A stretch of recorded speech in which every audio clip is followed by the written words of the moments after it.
get us started. It is lovely to see so many of you here. Good afternoon and welcome to our session entitled International Pronouns Day, Practices to Support Inclusion Year-Round. My name is Madeline Jelpe. My pronouns are anything respectful, and I am the Senior Manager of Stakeholder Engagement here at Out and Equal. A big thanks to all of you for joining us today as we celebrate this important day with this session all about how to be more inclusive with our practices around pronouns in the workplace. International Pronouns Day is a day that we're able to actually raise awareness around pronouns and how those are such important pieces of our identities. And it's also a day to make discussion around pronouns more common, to develop these important routines around pronouns both in the workplace and beyond. So we can jump to the next slide here, and I'm quite excited to say that we have an excellent panel set up to talk about this with you all today. They're going to share some specific case studies on what pronoun inclusion can look like in the workplace. And I'll let our speakers introduce themselves in just a moment. But if we could just jump to that next slide, we'll take a look. There you go. Thank you. I'm excited to say that we have panelists from our valued partner companies, Bank of America, Accenture, Salesforce, and Oracle. And a special thanks to Bank of America for helping us put together this panel. This is somewhat of an extension of our conversation together at Summit during the session when gender doesn't fit in a box. So before we jump into our session today, we'll jump to that next slide. I want to cover a few housekeeping items. This is a Zoom virtual learning session that will be held from 3 to 4 p.m. Eastern Time, 12 to 1 p.m. Pacific. And we suggest using speakers or headsets on your computer and turning the volume up to get that best clarity. And asking questions, we ask that you use our Q&A function feature on Zoom. And if you have any problems using that, you can also use the chat box, but we do prefer that you centralize that in the question and answer function area to help us keep that on track throughout our conversation. If you have any questions or any audio issues, we have our wonderful colleague, Rebecca York, on to answer any questions in the chat. But also you can reach out to us directly at hello@outandequal.org. And for any of those people wondering, this session is recorded and will be available after the session if you'd like to pass that on to colleagues who may have missed the session. Excellent. We have nearly 300 people here today. That is quite a testament to the importance of this subject. And so really grateful to be having this conversation with you all here. Before we jump into our panel conversation, I want to talk a little bit about why we're here and somewhat of the importance of this subject matter. And I'll start by referencing a moment that could be considered a real turning point in some of the popular discourse around pronouns. And perhaps some of you tuned into this moment live during the CNN LGBTQ town hall last year. We also referred to this moment in our May call that we did on pronouns, but I think it bears repeating what happened at this LGBTQ town hall. And what happened was that Kamala Harris stood on the stage and introduced herself with her name and her pronouns. And while Chris Cuomo has been sort of a vocal ally and supporter of the LGBTQ community, he made a little bit of a joke when Kamala said her pronouns, sort of threw back his head and laughed and said, "Me too," when she said her pronouns are she, her. And I think what's really interesting about this moment, aside from the fact that, you know, it played out on the main stage, is it encapsulates some of the important dynamics that surround our interactions with pronouns. Number one being this, and I want to really highlight this point. When we share our pronouns, we are identifying something about ourselves that isn't necessarily visible to others. When we share our pronouns, we're not just saying she, her, he, him, they, them. We are recognizing our gender identity. We are expressing how we want other people to see us, how we want the world to receive who we are, and how we want people to refer to us. And that is deeply personal. I think we often assume that gender identity is something that's readily seen. However, this is not the case. And of course, I think we all know that many times assumptions can be false. And so we all know this to be true. I think especially in the LGBTQ community, you can't necessarily point to somebody in a room and decide or understand whether they're LGBTQ or not. And take me, for example. I think I make a pretty good example. I identify as non-binary. My pronouns are anything respectful. However, I'm typically read in any given situation as someone, I have long hair, I wear feminine presenting clothes, traditionally considered to be feminine clothes, and have a higher pitched voice. So people naturally assume that I identify as a woman. However, if you were to make that assumption about me, that is in fact not how I see myself. It's not how I want to be seen. And that's really important to me. It's important to me that people know that part about who I am. And so one of the important ways that I make that aspect of my identity known is through sharing my pronouns. And I think when we make these things known, when we say these things, so for example, I say anything respectful for my pronouns, things that people are not necessarily expecting to hear, we kind of shake the foundations a little bit of what we take for granted in terms of gender identity. We kind of shake up the norm there. And I think we can all relate to these moments when we are surprised or thrown off, like Chris Cuomo did. And we don't necessarily bring our best selves to those conversations. And we do feel some discomfort. So while Kamala was demonstrating allyship, Chris was clearly unprepared. And of course, you can see on the slide, he later went to Twitter to apologize for that.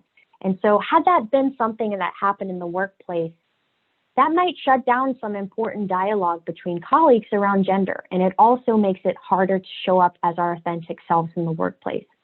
So from a practical standpoint, we need to have these conversations that prepare us to talk about this important piece of our identity, and we have to start with practices and foundations to do that. So if we jump to the next slide, the truth of the matter here is that pronouns are an unavoidable part of our interactions. I want us to think about just envisioning throughout our workday, how many times you reference someone's pronouns each day, or yours or somebody else, your colleague, somebody you just met, a client. We have a few examples here to sort of just demonstrate that for you. So I'll ping her to make sure she is aware. Ronald is out sick today, but I'll send him my meeting notes. Pronouns are really everywhere, and typically, you know, we don't think about them until there's a problem, until, as I mentioned before, there's some sort of disruption in what we take for granted with pronouns. So we make assumptions based on one's appearance, on behaviors, on names, particularly in emails and phone calls. And again, the pronouns are the way that we make our gender identity known and sort of fight these visual cues that aren't necessarily always correct. And I want to note this, but we'll talk about it a little bit more in our panelist discussion. Increasingly, people are entering the workforce with gender identities and expressions that might be different than what we commonly think of when we think of an approach to gender identity. And so all of these initiatives that we're going to be talking about today, this is important, yes, for the LGBTQ community, but as we'll talk about, it's important for non-LGBTQ folks too. So it's important for the cisgender woman who might get misgendered on the phone because she has a lower register for her voice. It's important for the cisgender flight attendant, male flight attendant who might be feminine presenting and constantly gets called ma'am. It's also important as we are an increasingly global society and we do work across the world. We want to ensure that we have that global cultural competency when we are interacting with clients or employees in different countries who may not be native, they may be non-native speakers and not as familiar with traditionally gendered names. And so pronouns, you know, from, again, that practical standpoint, implementing these foundational practices around pronouns ensures that we continue to create a culture of respect around pronouns. It allows us to acknowledge people for who they truly are and what they bring to the workplace. And so as we've had increased conversations with partners about pronouns in the workplace, our response was creating the What's Your Pronoun Guide, Strategies for Inclusion in the Workplace. And that was built to offer some practical tips for implementing practices around pronouns in the workplace. And I believe Rebecca will share that in the comments in just a moment for you all to check out. But since then, we've had additional conversations with you all who are looking for specific case studies to look at. You're hoping to get further situated in this content, hearing from companies, what are the challenges here? What should we be doing? And we were grateful to sort of start some of those conversations at Summit with a few of you, I believe, in the conversation when gender doesn't fit in a box. So today we wanted to deepen that conversation with you all in this panel discussion. So we brought together a few leaders from 4 different companies who are going to answer some questions around their efforts around pronouns to shed light on what that looks like. And so let's go ahead and go to the next slide. And you already know who I am. I've introduced myself, but now I want to pass it on over to our esteemed panelists to introduce themselves. And I'll start with Allie. Hey, here I am. Hey, Allie. Hey. Yeah, so my name is Valen. My pronouns are they, them, their. I'm on the marketing team at Accenture. I support our global brand strategy. And I've been part of our Pride employee resource group for many years. Within Pride, we have what we call our gender inclusivity team, and I'm currently the local gender inclusivity lead for our Philadelphia office. And there goes my phone. And I'm a member of our Global Gender Inclusivity Committee, and I'm happy to be here and share my point of view today. Excellent. Thanks for joining. And we'll pass it to Gino.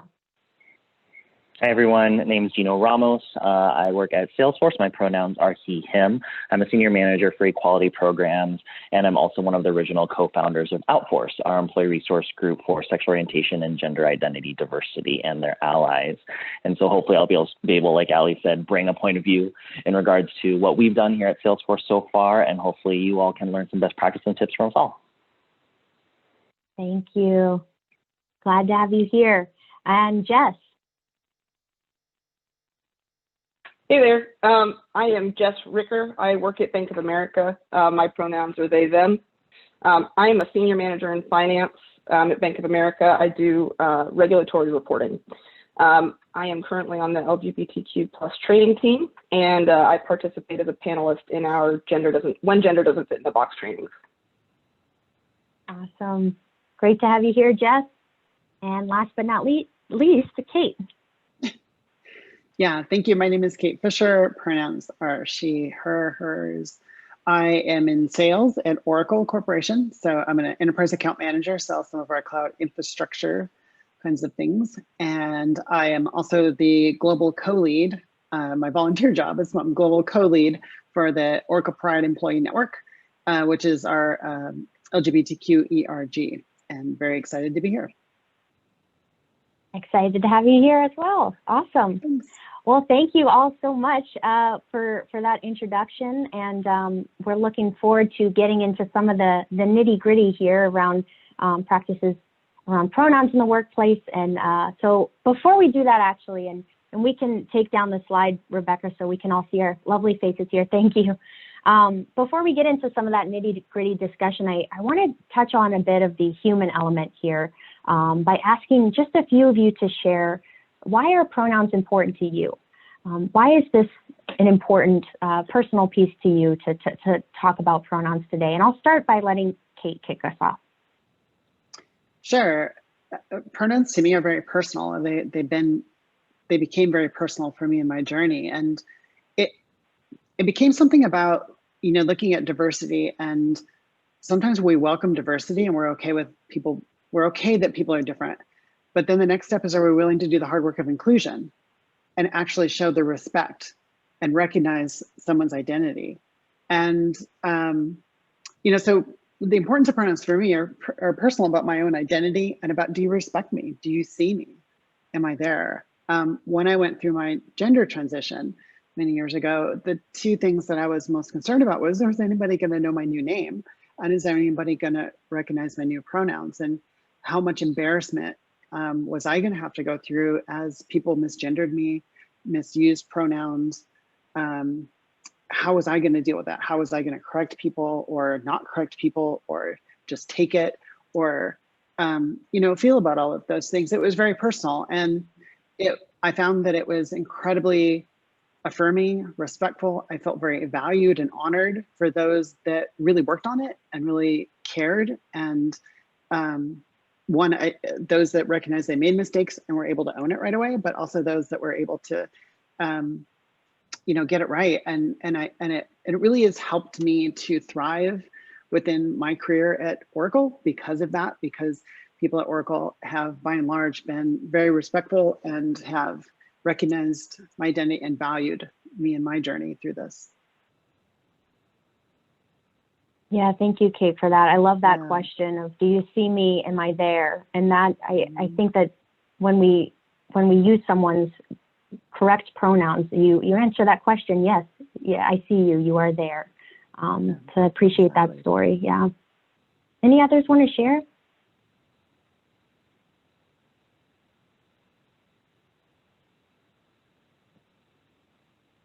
I'll just jump in and say that for me, when somebody used they for me for the first time, it was like a little light went off in my head that felt like, you did see me. You knew that's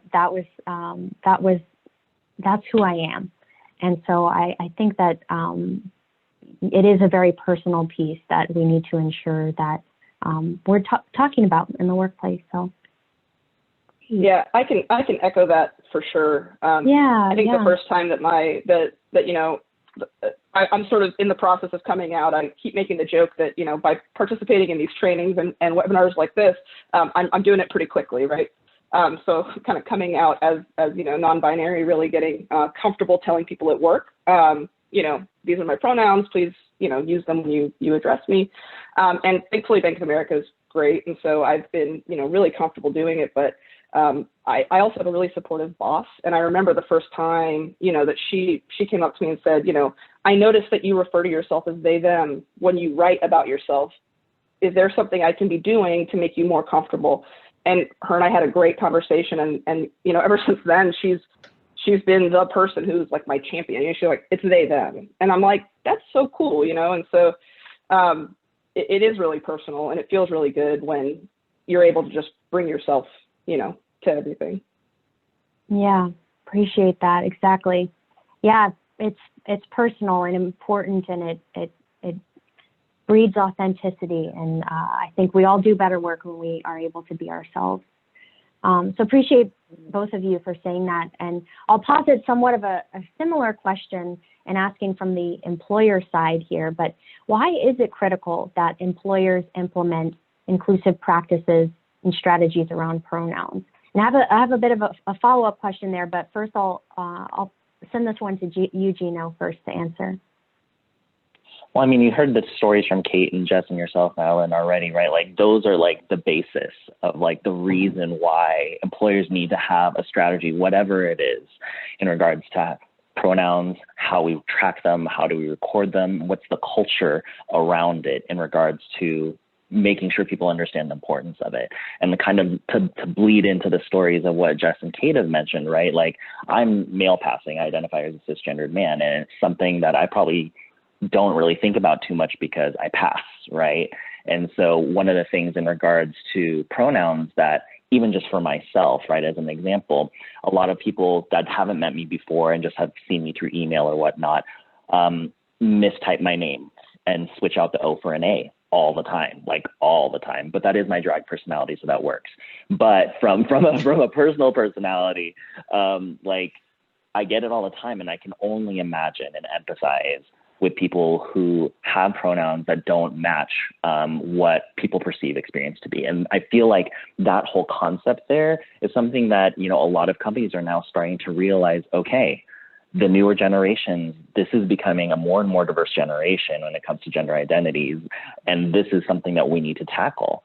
And so, programs in place, and we'll probably allude to this a little bit later, but programs in place in regards to what does your HRIS system deal with? So your human resources information systems do, like Workday. What do we do something there? Do your products that you offer have that capability to allow your customers to be able to put those in? We put salutations in there already. So Mr. and Mrs. MX is already in there. Pronouns could be a whole different ballgame, right?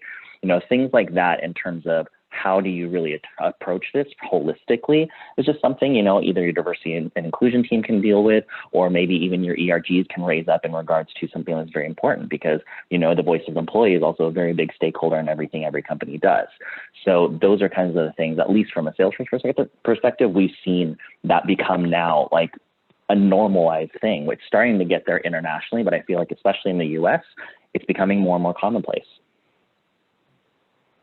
Absolutely. Yeah, absolutely. Sorry, you might hear my dog in the background for a minute. But Allie, did you want to add anything to that? I know you maybe had some pieces around why it's important for employers to do this. Well, not so much around, the importance. I think that's been touched on a lot. It is very important, of course. It's important to demonstrate to people that they belong. And that's something Accenture tries very hard to do. We do encourage people to share their pronouns, to put them in their email signatures. Although that is honestly a conversation you're much more likely to hear in Pride circles and at Pride events. There's always room to grow, right? But we do enable people to show their pronouns in their internal profile page, and that is powered by Workday now. But the list of pronouns is still very basic. It's just 3 options. And I know that's something that our HR technology team is working on. And it's still not a perfect system. It actually inserted Ms. as my prefix, for instance, although I had self-identified as they there. But the good news is that there are folks, everyday allies you can go to and say, that's not my right name, or, I'm not a Ms.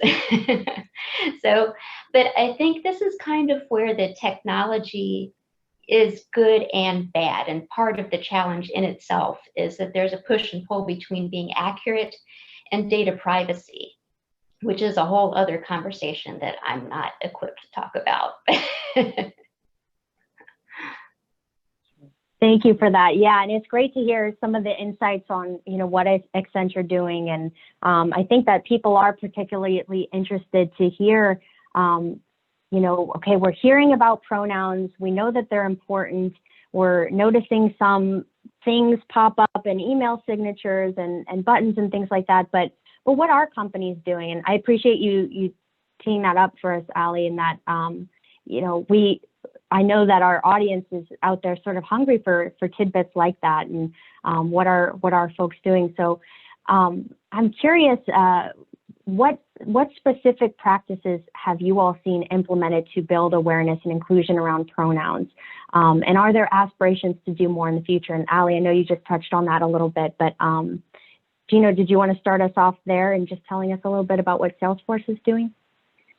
Yeah, I feel like a lot of it spurred specifically from our Outforce employee resource group, really kind of leading the charge and bringing it to the attention of leadership in the company. And I think some of you on the chat have already mentioned, right, like putting it in your guys' signature email block. Does your business card vendor allow that field to be put onto business cards? That was recently changed for us. Our marketing team had a ball trying to make sure that it would be done properly and it looks good on business cards, right? So how does that happen? And does your print vendor make sure that that's done accurately? There's little things like, do you have a conference going on? If you so, registration buttons where you can actually put this on your lanyards, right? Like our teams are doing this now and it's becoming more and more commonplace. I think we mentioned this and talked about this a little bit earlier, Madeline, but mascots as well. Like, does your company have a mascot? Ours is gender neutral, right? Like, and they purposefully, intentionally made sure that they were as inclusive as possible with they, them pronouns on any time we introduce Astro, for instance. So when it comes to anything around that, right? Like, those small things make a difference. And the more and more people get on board and you give access as well as explanation as to why it's important, like some of the stories you've heard today already, these are the things that change the hearts and minds of people and understand, oh, okay, I see that self-disclosure or self-identifying yourself through a pronouns perspective is actually something that's more beneficial from a business perspective as well as a cultural perspective. So that's kind of the stuff that we've been doing so far. And on top of what Ally was mentioning too, like Workday, and I think that's a later question, but in your HRIS system, how do you self-identify? That's great. Yeah. And yeah, these things do make a big difference. We were mentioning that earlier, and Out and Equal, I mentioned this to you, Gino, that Out and Equal has our mascot is the ampersand named Andy, and Andy goes by they, them pronouns. And I think that, you know, some of these things can feel a little bit kitschy, but in the long run, I mean, when I see things like that, I think I feel seen, and it does make a statement. It does say something to include that. And I love those buttons you just showed. There's that's something that more and more companies are doing to make statements around pronouns. So yeah, that's great.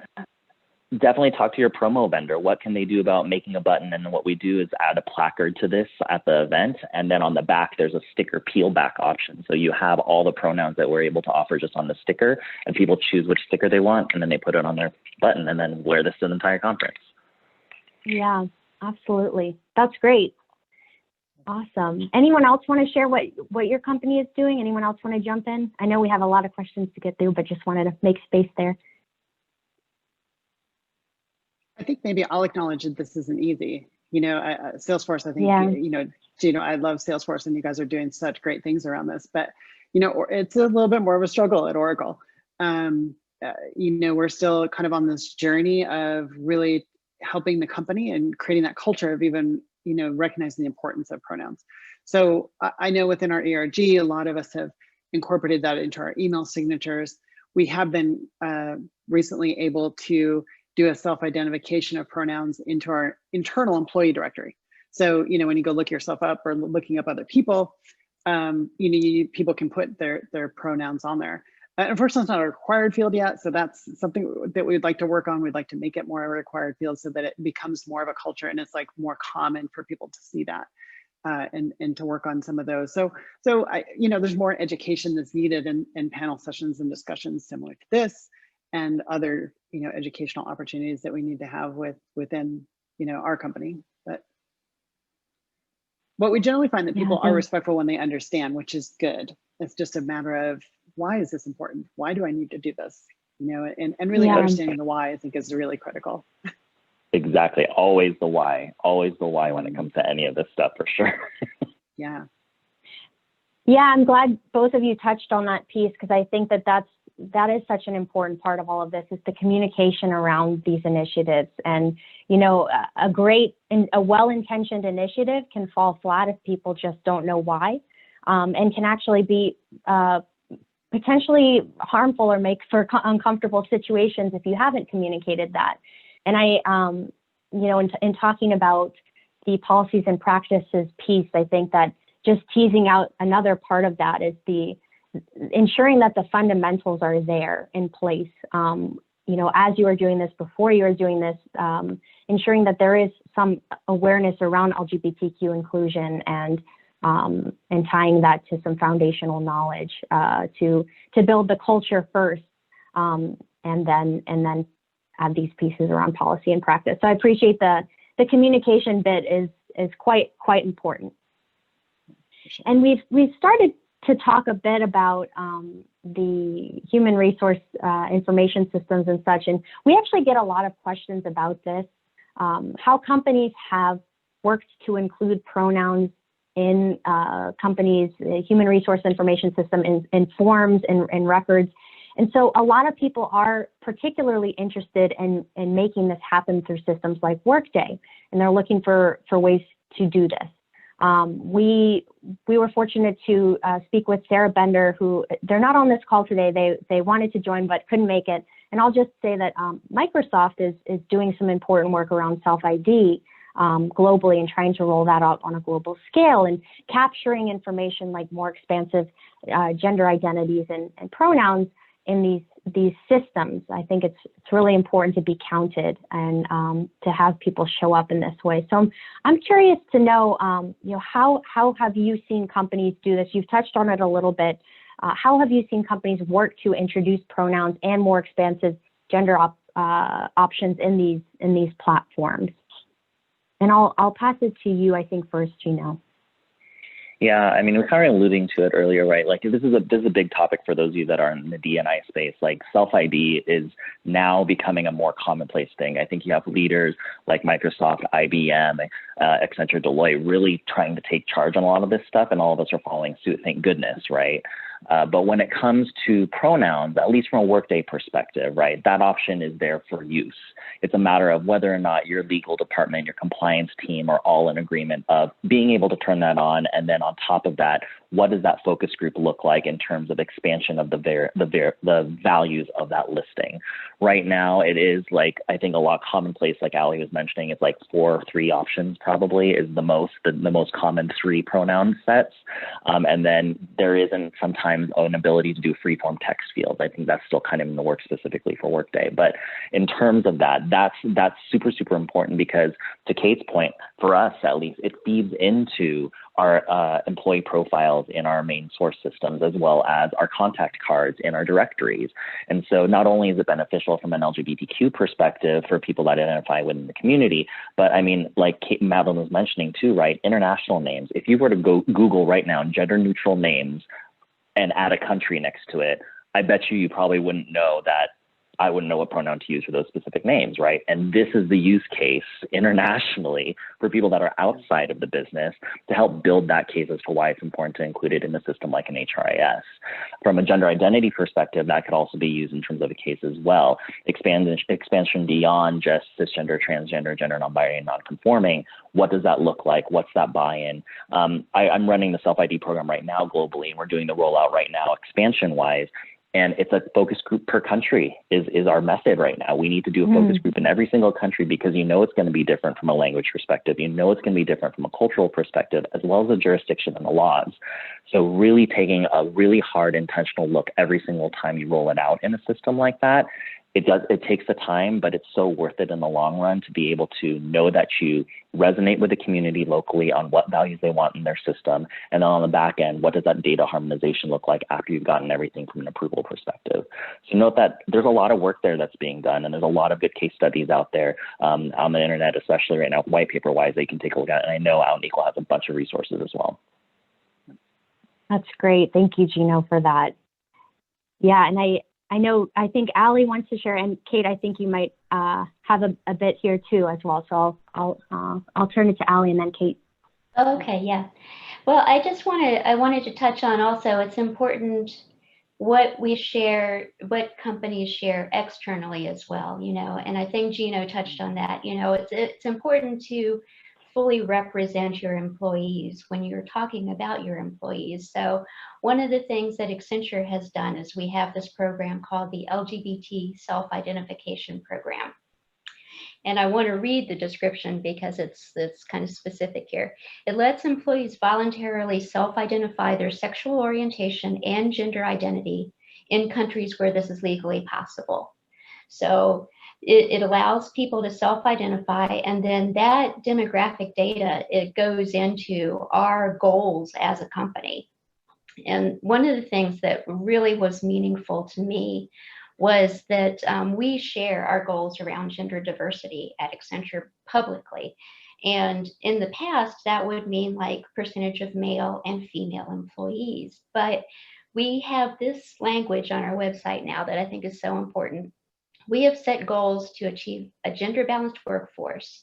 This means a workforce that is equally 50% women and 50% men for those whose gender is binary. And when I saw that, I go back and read that. And every time I do, I get a little, I get goosebumps. It really does make me feel seen. That's great. Thank you for sharing that.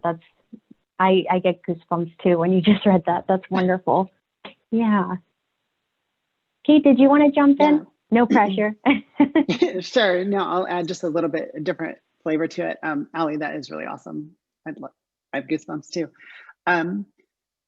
I think that the thing to recognize too, when we're talking about self-ID, is it's not just around pronouns or gender identity. It's a bigger issue, right? So it's dealing with culture and race and certainly gender. And so there is some legal issues dealt with this. There's also governmental issues.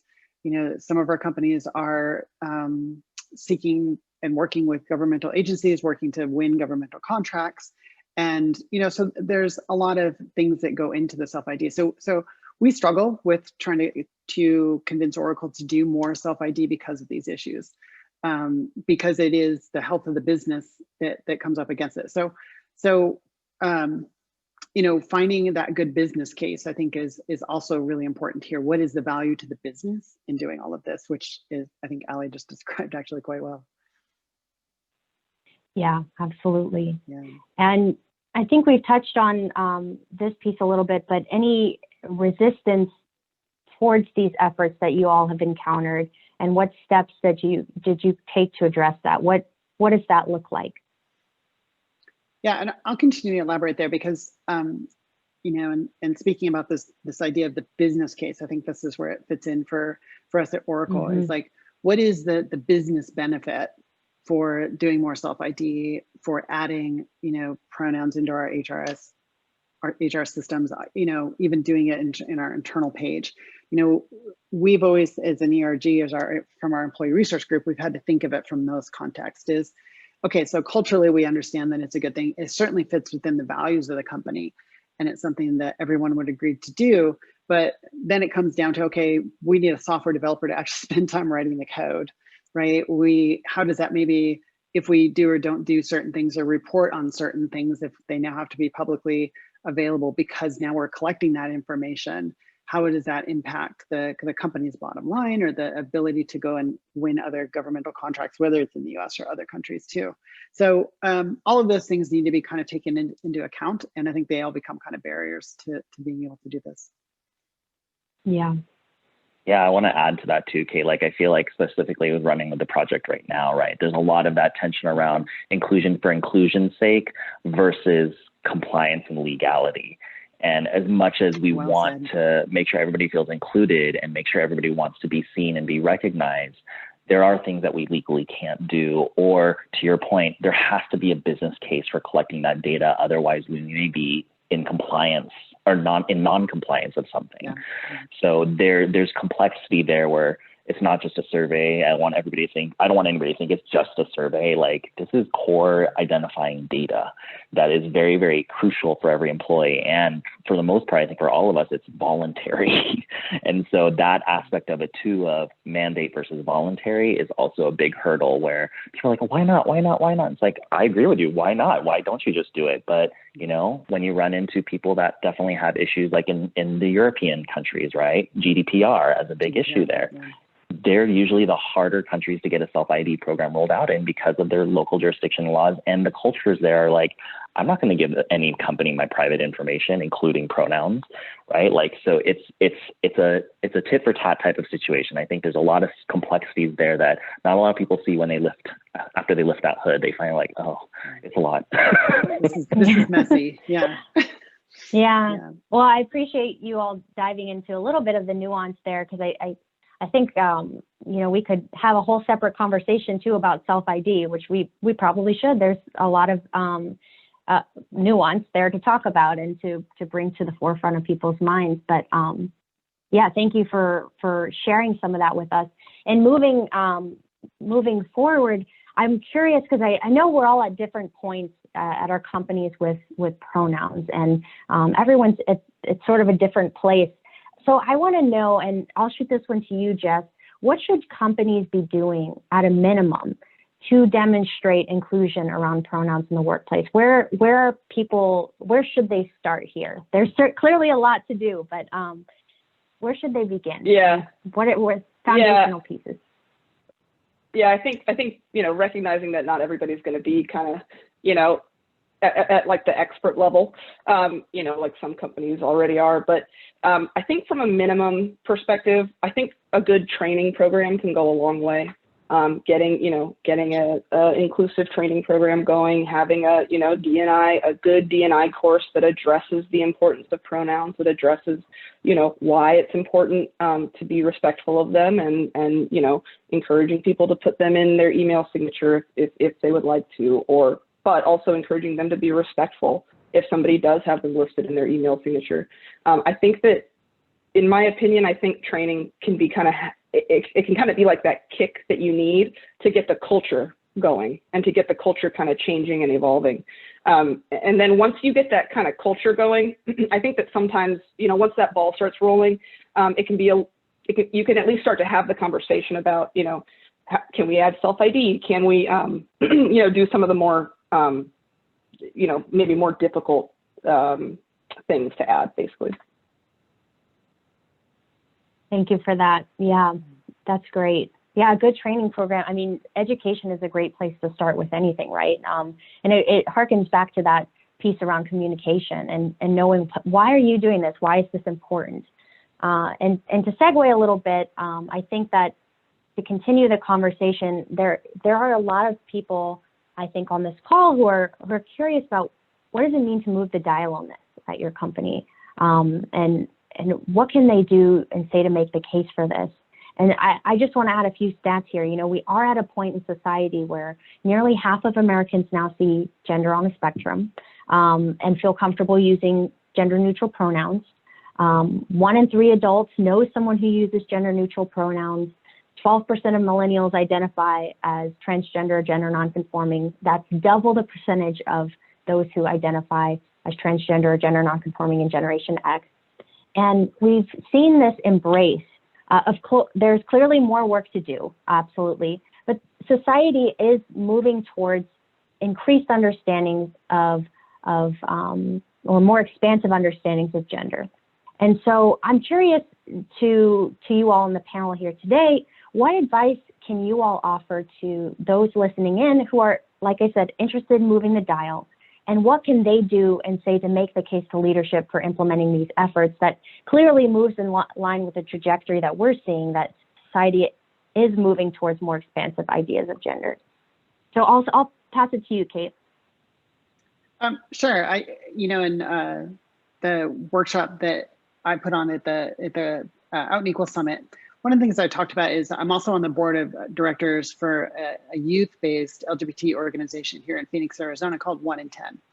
And we did a survey with our youth, about 1,200 youth. And one of the questions that we ask is an open-ended question about gender identity. And we just ask, for the youth to write it in, 11 to 24-year-olds. And in the last couple of years, we've noticed that it's gone from, 3, 4, 5 gender identities to, in 2019, it's well over 20 different gender identities that our youth are identifying with. So if we have these, let's just say the 18 to 24-year-olds who are now going through college, they're about ready to be new hires into our companies and into our workforce. Are we ready for, and are we making a safe workplace for these new hires that are coming in with 20 different gender identities? Do we have the systems in place? Do we have the culture in place to deal with all that? So, in terms of making the case, it is really that more and more of us are starting to actually be seen in the workplace. Those of us that may be slightly older than 21, and those of us that are, that are new hires coming into the workplace. And so, do we really see people? Do we really accept that? And so, I think the case is really that, is do we truly want to value and include people and value having the diversity within our teams, within our divisions, within our companies itself? It comes with doing the hard work of inclusion. And it's not easy. This, we're talking about, we're dancing around how hard this really is. Gino kind of unpacked it a minute ago. This is not easy work. Finding that firsthand at Oracle. So, but it's work we need to all be doing. Yeah. I love that explanation. I think that question is so vitally important to ask ourselves. Are we ready for the future of what the workforce is looking like? And wow, what a powerful statistic too, or powerful. It was 20, you said, 20 different, 20 that's- distinct, unique gender identities of the youth. It was very interesting. Very interesting. Yeah. Thanks for sharing that. Yeah. And I know we have quite a number of questions coming in here. So we'll get through these next couple in sort of a faster clip here, because I know we want to sort of get to these. But the next question I have concerns something that I think each of us on this panel has somewhat experienced at at some point, which is being misgendered. Naturally, I think the importance of inclusion around pronouns is to ensure we are treating people with respect, and we are recognizing someone's gender identity through our language. And when we make those mistakes around pronouns, they can be uncomfortable and painful. So before we actually jump into the next question, I want to ask the panelists to share, have you ever been misgendered in the workplace, and what impact did that have on you? And as we do that, I'm going to ask the audience the same question, and just launching this poll here. So you should also see a poll pop up on your screen. I'm curious to see, have you ever been misgendered in the workplace? And in the chats, you can let us know, how has that impacted you? And I'll turn it over to, and maybe we'll just take one panelist experience here and hear what that experience was like. Don't all jump at once. I mean, I was kind of alluding to it earlier, right? And this is coming from like a cisgender perspective, right? Like name, literally just a name. My first name being subbed for an A rather than an O. And that's just the most commonplace thing. And does it hurt? Not necessarily. I think I've been desensitized to it over time, but it also gives me that sense of like, you obviously didn't pay enough attention to understand who I am fully, even though my name is fully capitalized on my signature block and my pronouns are underneath it. So it's just very interesting that like I get the she, her pronouns a lot of the time because people think I'm Gina. And so I can only imagine how much it feel if really it doesn't match and your gender, and it's not a mistake purely based off of name, but more so identity. Yeah. Yeah, thank you for sharing that. And the poll results, nearly 30% of you have said yes, you have been misgendered in the workplace, and that's a lot. That's 3 out of 10 people, and that's a significant number of people who have experienced that. So just want to call attention to that this is something that people are facing in the workplace. And I'll turn to this question. Particularly client-facing roles can present these unique challenges in regards to pronouns. Whether it's on the phone, people are using voice to listen in and try to identify someone's gender. What can employers do to better support employees in these positions who may be more susceptible to getting misgendered or more frequently misgendered? And I'll start with you, Jess. Yeah, so I have kind of a story. We had a bank employee that worked in a client-facing role at one of the financial centers, and was just regularly getting misgendered. Like it was an everyday thing. The morale. It as we've all kind of said, one way or another, it impacts your morale, right? Like it doesn't feel good. And so we have a life event services group that's really great. They will help. They help employees with almost any event in their life, right? And so this employee reached out, basically said the problem, said what was happening. They met, Life Event Services met with this employee several times. They met with their manager. They met, they kind of brainstormed, and eventually they actually came to what I thought was a really cool solution, which was, our Bank of America's like standard issue name tag doesn't have pronouns on it. But at this financial center, they said, well, we're going to start, allowing folks to use a non-standard name tag badge. So then, going forward, their name tag badge was able to say their pronouns on it. And not only that, but they actually encouraged all the other employees at the financial center, if they wanted to put their pronouns as well. So, they could show, inclusiveness and allyship. And, it turns out that actually worked really well for the employee. So I thought that was kind of cool. That's great. Yeah, I appreciate you sharing that story. Yeah, Kate, did you have anything you wanted to add to this piece? Sure, I can add something. going through my gender transition, I am very customer facing because I'm in sales. You know, when I came out, I had to come out to not just the people I worked with, but all of my customers, you know, and really big companies that were, you know, customers were across the country. I was working on national level companies. So, so I have a lot of experience with this. I think in terms of the question, that this is where ERGs can really be helpful. One of the things our ERG does a pretty good job of is really helping folks that are going through gender transitions and or folks that do identify as gender non-binary, and trying to help with coaching of those employees of what to expect, but then also maybe helping with their managers and you know, helping with sometimes with the teams and providing just some basic, you know, kind of on the spot in the moment education when somebody joins the team or goes through a transition.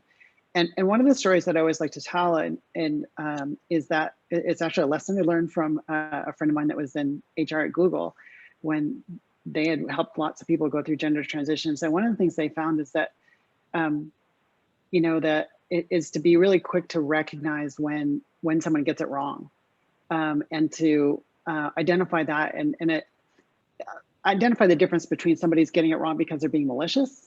That's a problem. Most people are not malicious. They just are making a mistake. And I did have some really close friends that I've known for well over 20 years that would make some mistakes from time to time. And I was always quick, not on the call with the customer, but afterwards to call and to say, hey, how are you doing? And they would say, oh my gosh, I'm so sorry. I'm so sorry. And they knew right away that it was a mistake and they felt really bad. And the lesson that I learned from that Google taught me was that they had employees that were then not invited to certain meetings because the other employees that were doing the misgendering felt so much shame and guilt that they then wouldn't invite, say, the transgender employee to the meeting or the gender nonconforming person to the meeting anymore. Not because they weren't valued, but because they were afraid themselves were going to embarrass themselves. And so I was always quick to make those phone calls and really say something really fast to say, hey, it's okay. It's more important that we work together and we continue our working relationship. We're going to figure this out and you're going to learn this and it's going to be all right. You know, so, you know, teaching real life lessons like that, helping people to see the value of us working together, I think is really the value that we can do as a company. And this is where ERGs can make a big impact. Yeah, wow. Yeah, it's an interesting reaction, right? To not invite the person out of discomfort. And yeah, appreciate you sharing that. Now for our last question, I do want to get to some of the questions we have here from the audience, but I think it's important to address this piece on an interpersonal level. What can employees do to support and drive initiatives to operationalize pronouns in the workplace, and what role does allyship play? And I'll pass this one to you, Ally, and for any insights that you may have. Yeah, well, I mean, allies are crucial. It is so important to have people who have your back all the time. You know, I really feel this discussion about being misgendered because, Madeline, I think my experience is very similar to yours, probably. But, you know, for instance, but I was featured in a couple of Pride external profiles over the summer, one for International Non-Binary Day. And I thought, you know, this is going to change everything. Everyone will see these and it'll be great. But, you know, you can't control what people see or what experience people come to the table with. So it is so important to have people who will stand with you and say, I understand, I see you, and who will take on the burden of doing education, because it's often said, but it is very true. It's exhausting to have to teach people every day. Sometimes you don't want to start a meeting with your pronouns. Sometimes you just want to have a meeting.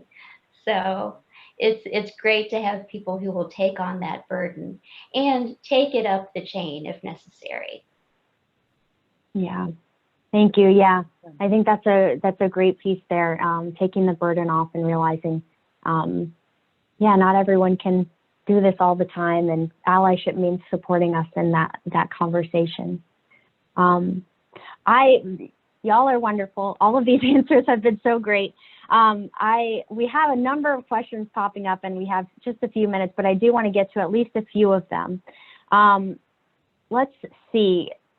There's some questions on. Maddie, can I quickly Why? answer one? Somebody asked what DNI is. It's diversity and inclusion. That's what it stands for. So just wanted to let you know. Okay.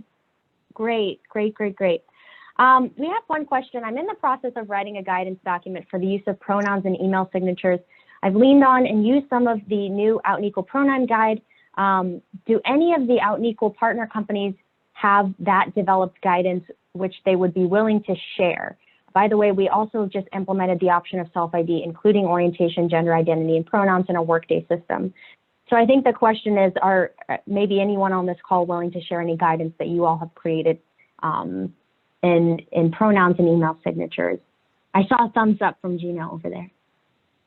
Yeah, I think we have like an internal intranet related article around it.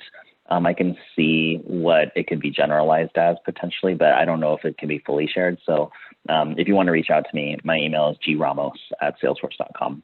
We can talk off one-on-one. Excellent. Thank you for that. Great. I'm just going through these. This talks a little bit about what you were touching on earlier, Kate, is we have been told that gender is restricted to male, female due to state, federal regulations when it comes to licensure and applications. Are there ideas to work around this? Does anyone have any thoughts on this? Vote? Did I hear vote? Yeah. Yeah, it's interesting. Yeah. Like, I think go for it, Kate, go for it. No, go ahead. I said that because I think that's how we change that is that we vote and we get legislators and people that understand why this is important, not just in our companies, but now also in our government, and the government regulations change that way. So.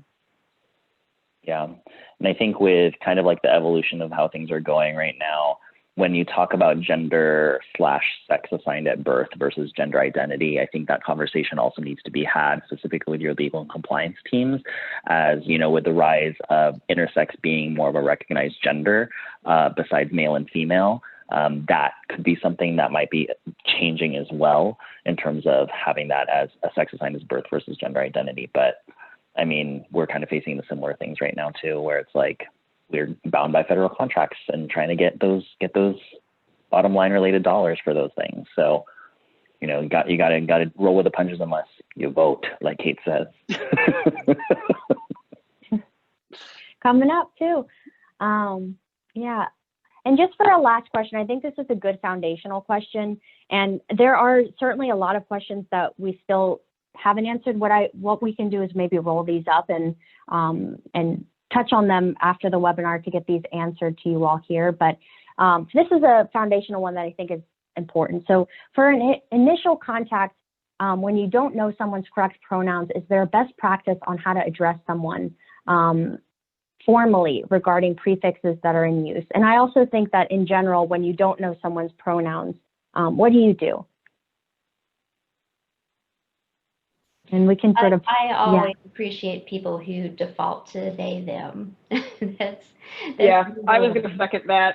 Yeah. I think that there's not, and I said something in the chat like that, where I just don't think it's necessary to add like a gendered greeting to something, you know.